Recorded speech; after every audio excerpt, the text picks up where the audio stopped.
Hi, I'm Whack.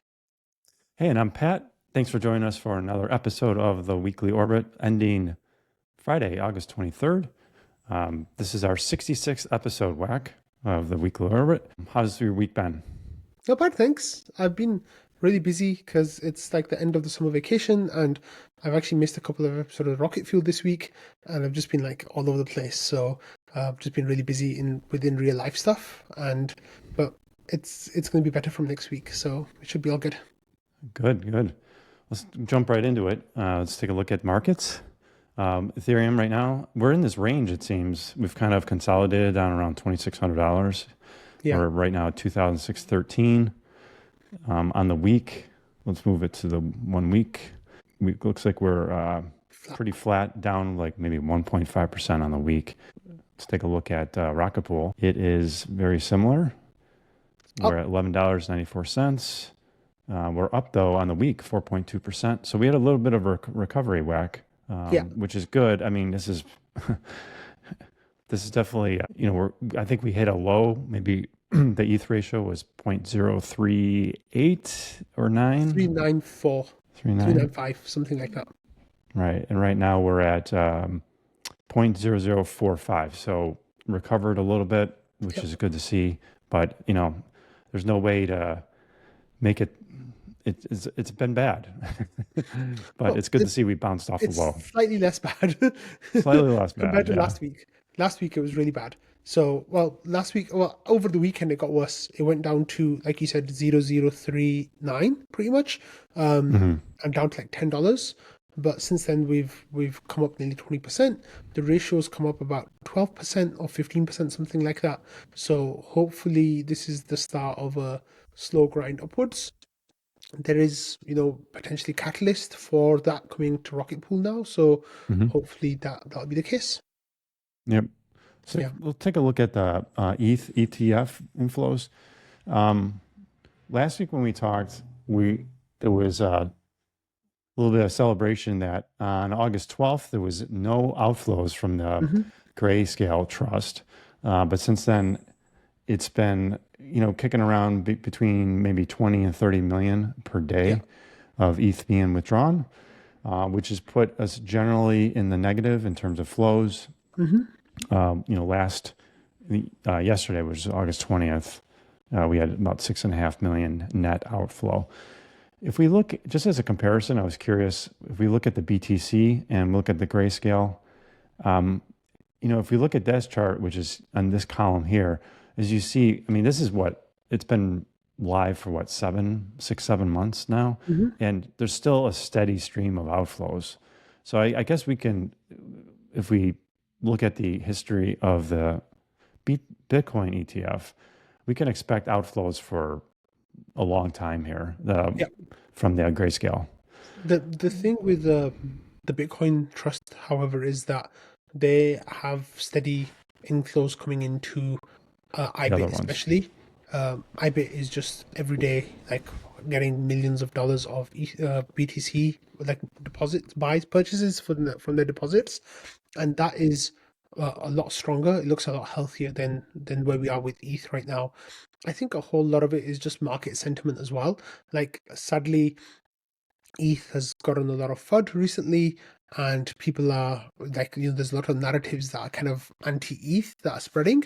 And, I've seen things like ETH is the Litecoin of this cycle, like just dumb, really, really dumb takes like that, that's going to get left behind type of thing.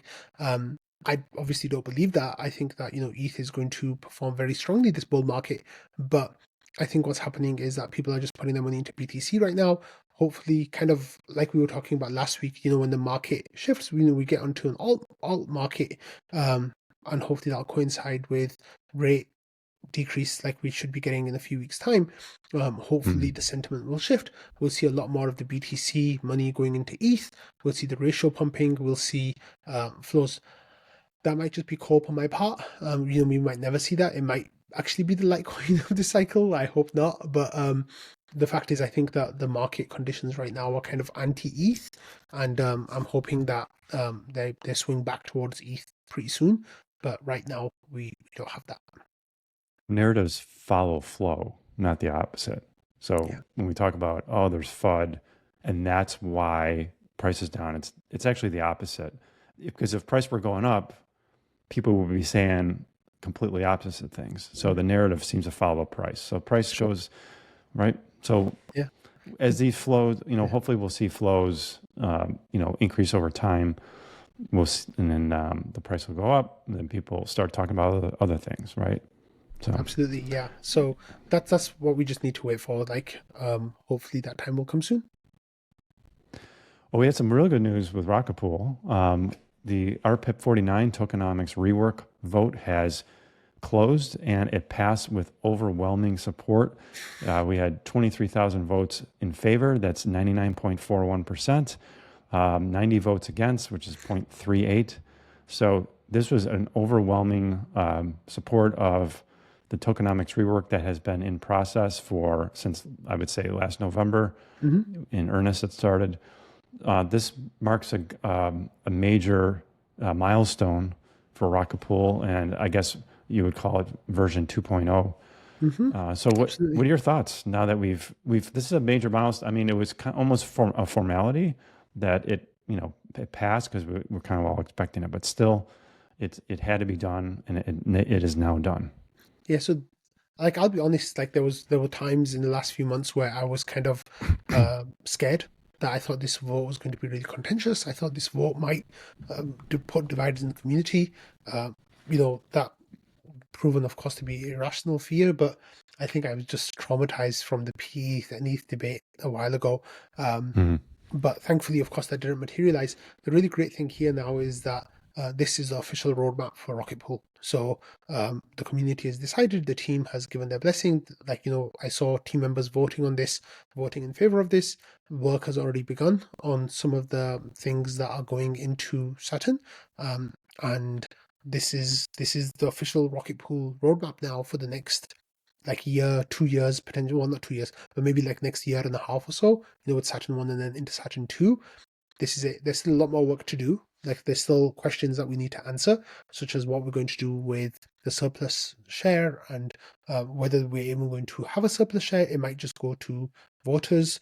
Like, we still need to figure out some of those numbers.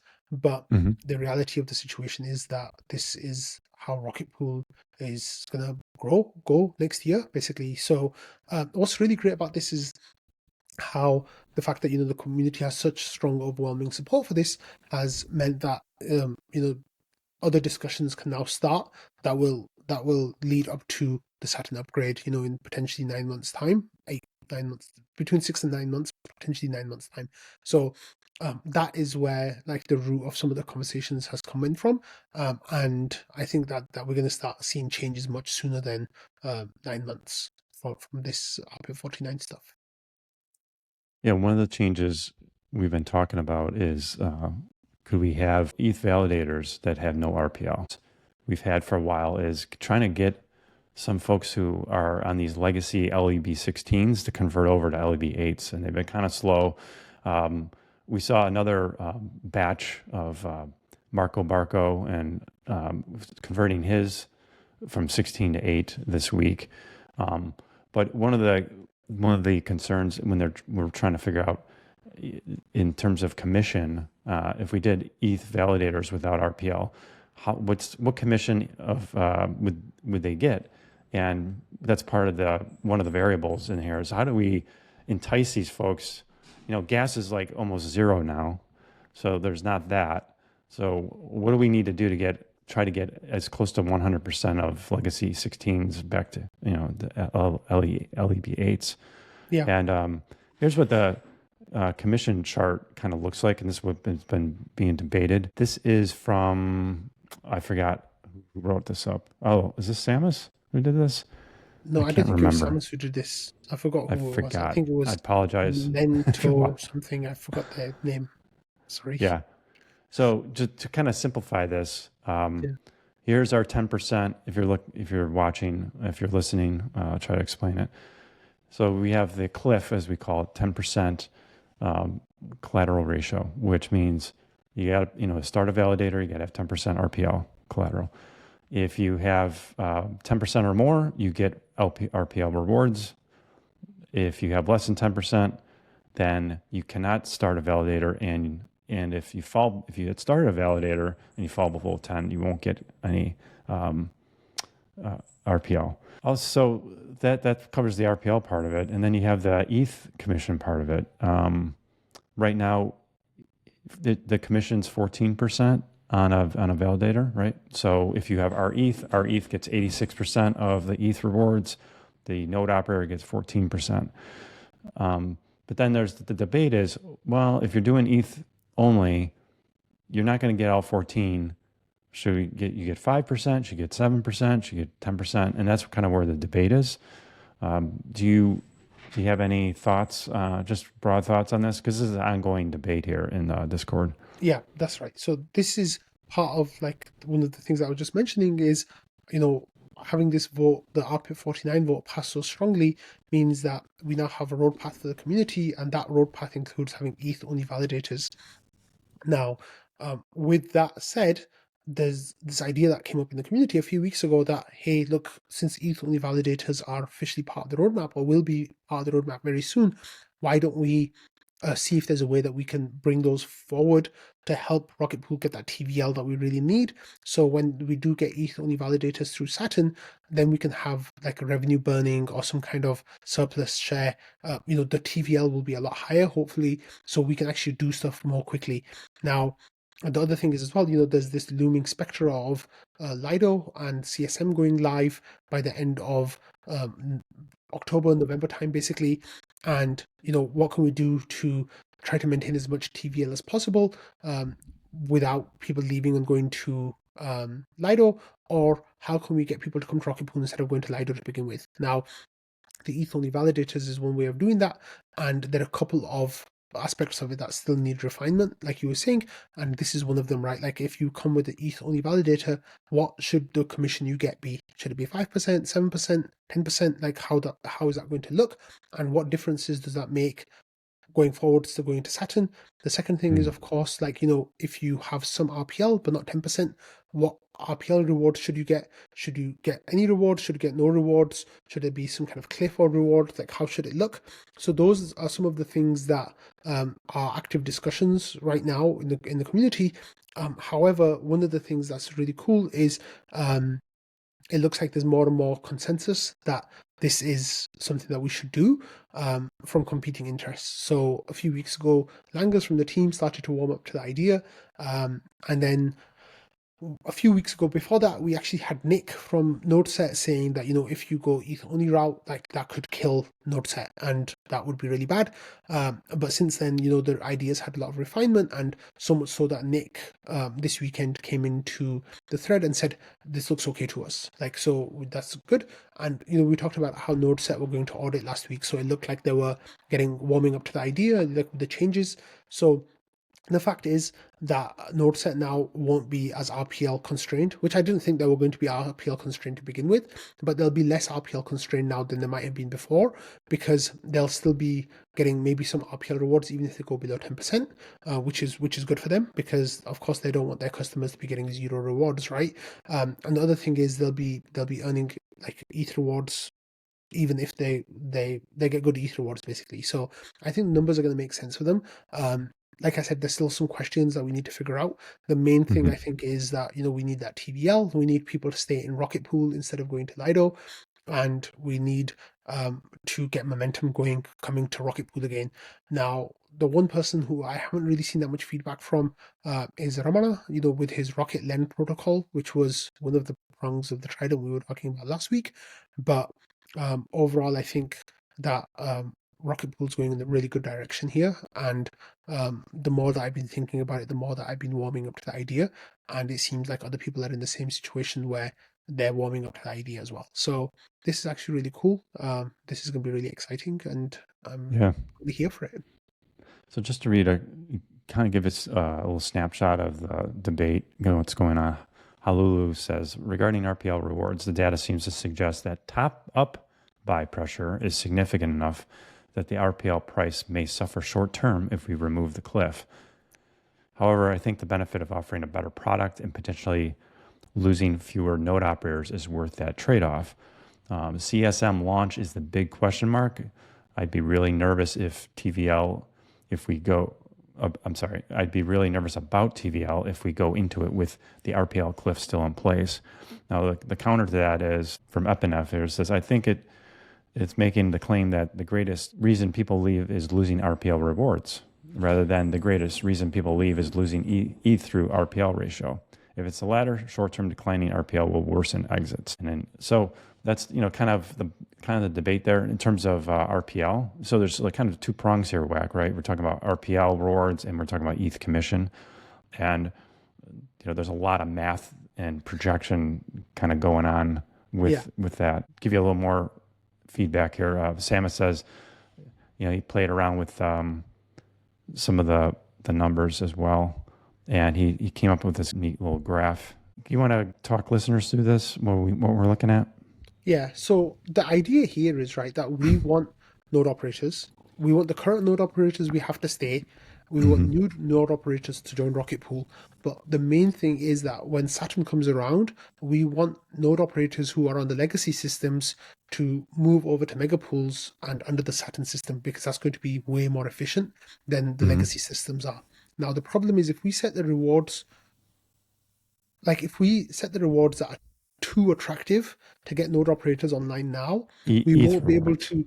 Sorry, right? ETH rewards. You're Yes, talking about ETH rewards. Yes, Okay, ETH rewards. Yes, we won't, because there won't be any RPL rewards under Saturn, so they're going to go away. RPL inflation is going to go down to 1.5%. That'll just go to ODAO and PDAO. There won't be any to node operators. So if we set the ETH rewards too attractive now, then people won't move later. But if we don't set them attractive enough, then people won't stay or they won't come. So it's a really fine balancing act about where that sweet spot is. And I think that's what's happening here. Is Samus is saying that basically if we set the rewards to 10% as the base, and then you can go up to 14% depending on how much RPL you have.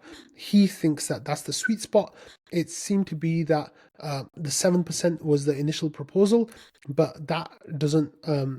Those numbers aren't attractive enough compared to what Lido CSM will be offering. What's really interesting is that these numbers, like the actual sheet that Samus shared, the Google Doc, the Google Sheets, that actually has a really interesting breakdown of what the rewards will look like depending on what the TVL is and how that might change. It's kind of overwhelming because there's a lot of numbers there, but it's really interesting that you dig down into that and you'll see that there's some really nice places there to get some good information. So I think that, like I said, this is still an ongoing discussion, and people are still trying to figure out where the sweet spot of these numbers are. But I think that we'll have some kind of rough consensus in the next couple of days, or maybe in the next week. And I think Noshua is already writing the RPIP, as far as I know. So they'll just tweak the RPIP to get those numbers right, and then it should go onto the forum.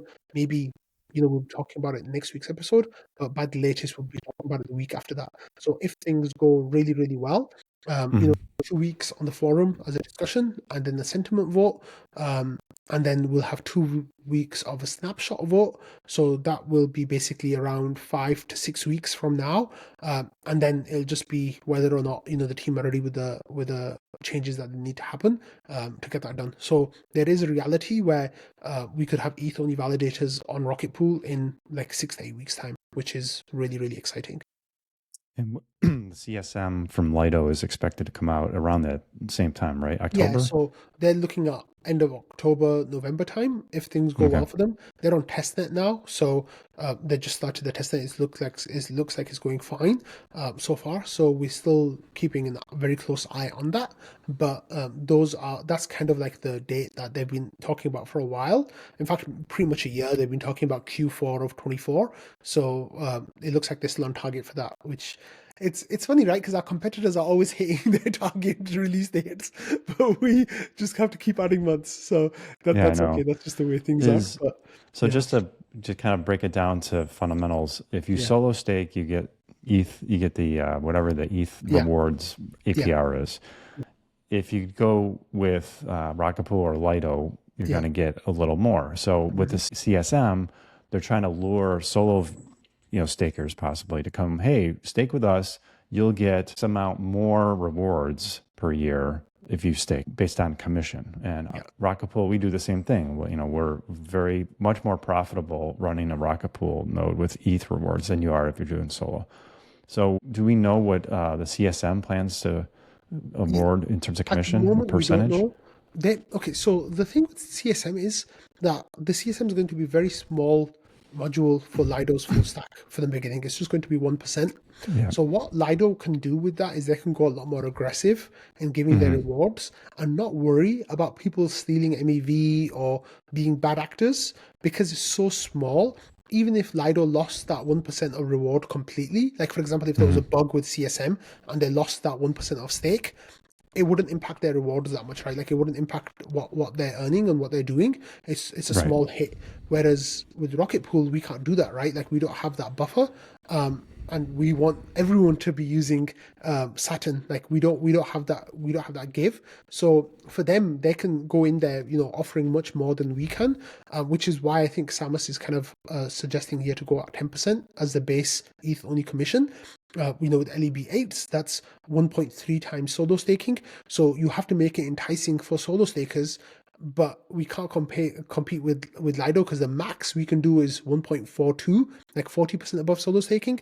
But I think Lido, if they're going with their 1.5 ETH validators, which it looks like they might, we don't know for sure yet, they're already going to be way more efficient than Rocket Pool can possibly be right now without going to those lower collateral levels, which we can't do until Saturn. So that's the problem. Like that's the situation that we're in, is that we can't push the limits as much as Lido can. Lido can go way beyond the limits. Like the Lido's like, we don't care about the limits. Like we just want to get those node operators online. So this is, going back to my old analogy from last year, which is like Lido's Walmart, right? Like they can come in, they can reduce prices in local town below what mom and pop store can do. The grocery store that's been in town for like 20 years, they can't compete on prices. They'll get priced out, they'll shut down, and then they can hike the prices. I'm not saying that that's what Lido will do, but like that's a tried and tested model from like a large competitor coming in and kind of like eating up other businesses. We just can't compete, right? Like even not just Rocket Pool, but things like Stakewise, Stader, other services can't compete with the level of commission if that's what they decide to do. And node operators would leave them probably eventually. Like that's the sad reality of things. So we have to be as competitive as possible, as soon as possible, hopefully. And I think that good things are going to happen, but we're trying to do whatever we can, to get there. And hopefully, Rocket Pool has this amazing brand and identity and mind share in the crypto space. And I'm hoping that that will count for something when people come to make their decision about whether they want 1.3 times staking rewards like as a solo staker, or they want 1.5 times or whatever it might end up being. So there's still some question marks about what Lido is going to look like. We don't know yet, but what all we can do is try to make Rocket Pool as attractive as possible. Like keep the node operators we have, try to get as many new node operators as we can online. And the other thing is as well, when people come in and they're ETH only validators, they'll be getting 10%. So that extra 4% is actually going to go back to our ETH holders. So in effect, they're going to be earning, better APR, which hopefully will Right. make our ETH, a more attractive product, which means more people will hopefully mint our ETH as well. So it's a Yeah. really, really fine game, like a balancing game, and there's so many variables. But thankfully, we've got a really active and really passionate community who are spending time Now, working on this and really trying to figure it out. if we project down the road, so in the short run, if Rocket Pool does LEB8s without RPL collateral, that'll keep us somewhat competitive against CSM. All right. So maybe you get 30% more, 1.3. And maybe CSM is 1.5. I don't know. We'll see. Yeah. Something like that. But then when we fully do Saturn, like I think Saturn 2, we'll have 1.5 ETH.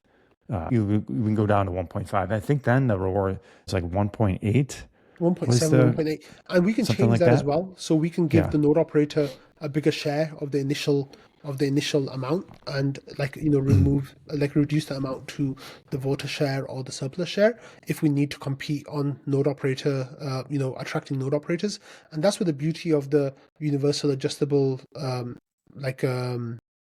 revenue split comes in, because we can see, right, we right now we're node operator constrained, so let's juice the numbers for node operators to come online, and then we can see, hey, look, we have way too many node operators, we don't have enough R ETH, so then we can change the rewards for R ETH to make it more attractive for people to become RETH holders. So that is going to be really, really cool to, play around with those numbers eventually and try to adjust to what the market wants. But right now we don't have that level of flexibility, right? That's something that needs to be built into Saturn 2. Right. So I think like Halulu and some others, the worry is if we lose node operators, it's really hard to get them to come back. Yeah. Right. Because as a node operator myself, I just like the fact that I have it up and running. It just does its thing. I don't want to tinker around with it if I don't have to. But the idea is like, hey, well, if we can do these LEB8s without just to retain TVL, keep people from leaving. Because if you're a rocket pool node operator and you go to CSM, chances are you're not coming back. Yeah. So how do we retain those folks? Because we can say to them, hey, listen, stay here because look at what Saturn 1 and Saturn 2 is going to offer you.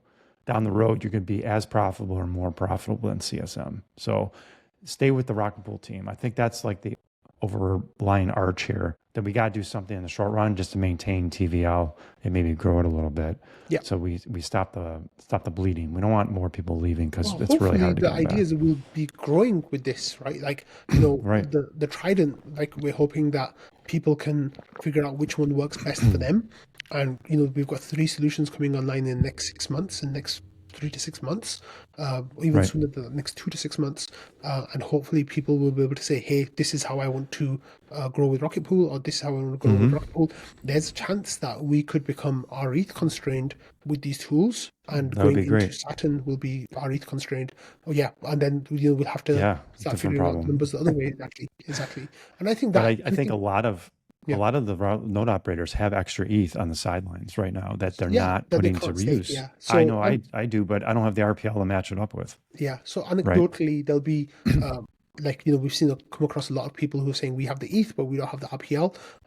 And that's the great thing is like they can either go ETH only, they can go to Rocketland, borrow their RPL if they need to, or they can just go to NodeSet and say, hey, look, I've Node just got set. this extra ETH, and here you can take it and you can stake it for me, and I get full staking rewards. So there'll be different options for people depending on how they want to go forward, and that's all we Yep. can do, right? Like that's like after that, it's up to the markets to decide about how they value it. But what we're doing right now as a protocol is giving ourselves the best chance that we can to try to grow. And that's the main thing that we need is we need to stop the bleed, and we need to grow, and that's what we're hopefully doing. Okay. Well, Yeah. we'll be following that. Hopefully next week we'll have some news. On a positive note, the RPL Benefactor came back this week. Thomas G came into Discord. He dropped 1,000 RPL to the Benefactor, who then graciously distributed it to basically anybody who sent him a message. From in increments, I think it was 5 RPL, 10 RPL, and 20. So thank you, Thomas. Just want to, a little shout out to kind of get sentiment back up. And it's like getting a little airdrop. It seems like RPL Benefactor comes through every 6 months with some happy RPL. Yeah, it seemed that way. Yeah, I think the previous one was in December, and the one before that was Atlas. So, and the one before that was about 6 months before that as well. So yeah, you said you're Yeah. right. The cadence seems to be every 6 months or so. But Yeah. it's really funny because like you can actually see the thread, right? Like if you scroll up a little bit, you can see Thomas coming into trading like an hour before this, checking the ratio and saying like what on earth is going on, and everyone's kind of complaining and like kind of sad. And like this is when we were hitting like all-time lows, and Yeah. it was really, really like sad in trading. And then the benefactor pops in and says, hey, Thomas says you guys are sad, let me give you some RPL, which was really nice. So yeah, That's like okay. Let's just yeah. even numbers. Let's say 1,000 RPL Mhm. at $11. It's like $11,000 he just dropped Yeah. to everybody. I mean, Yeah. hey, that's very generous, and that's a lot of freaking money. Yeah, so the previous amounts that Thomas has given, actually, I think Thomas has given, I want to say 2,000 RPL now. The last time Oh he did wow. it was Atlas, and with Atlas, it was a lot more in dollar terms. Like it was 1,000 RPL, but I think RPL at the time was like $40. So that was like $40,000. Before that, Patricio gave out 1,000 RPL as well. I believe maybe once, maybe twice. I think this is the fourth benefactor round. So I think that he did that once. Um, I don't really remember, but that was, I think, at the time like RPL was like 20 or $30 as well. So that was another 20 or $30,000 at the time. So like if you take the value at the time that the Hmm. airdrop was like the airdrop, I just want to call it the airdrop was given, like I think it's always over $100,000 now that people have been given to the community through the That's benefactor. awesome. So that was it's a really really cool thing. I really love the benefactor. Like even the previous round in December was like, for my 300th episode, and I gave my Gitcoin grant money to the benefactor. I also did the POAP sale, I am the benefactor POAP sale. I was looking at that yesterday or the day before because someone brought it up, and Mhm. we raised like $6,300 from that POAP sale, which is Mhm. absolutely incredible when That you think is. about it. Like Yeah, that's a yeah. lot of money that we raised. It was $100 per POAP, and 63 people bought that POAP, which is amazing. But like Fizz, always says, like, you play Fizz's games and you get cool prizes. Like people who bought that POAP actually end up getting that $100 back and another $50 on top. I think it was something like that. So it was nice little return, 50% on their investment. But um, the benefactor always comes and like really lifts the mood a little bit, I think. Hmm. And it's nice that we have people in the community who do that. Like it's Yeah. I don't know any other communities that like have things like this. I'm sure there are, but not that I know of. Yeah, there's something about even with the price going down, when you get something dropped in your wallet, it feels good. Yeah. And I think that kind of ties into the whole debate about RPL rewards and should we give it to people under 10%?